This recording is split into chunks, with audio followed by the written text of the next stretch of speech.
আসসালামু আলাইকুম। আমরা বিত্তমান মানুষেরা বহু টাকা পয়সা খরচ করে কুরবানি করে থাকি।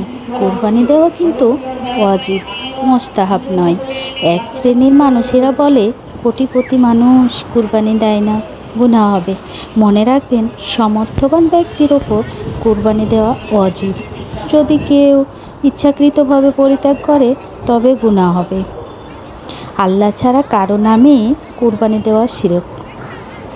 বিশেষ করে যে ব্যক্তি কোরবানি দিতে চায় তার জন্য চুল, দাড়ি, নখ বা না কাটা, যখন চাঁদ দেখা যাবে তখন থেকে শুরু করে পশু জবাই করা পর্যন্ত না কাটা, এটা মুস্তাহাব।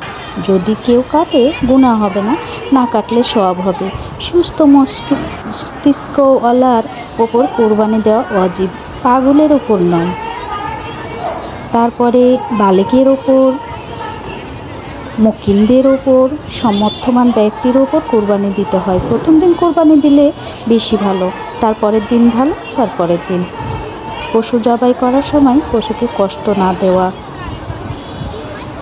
চেষ্টা করতে হবে সবাইকে।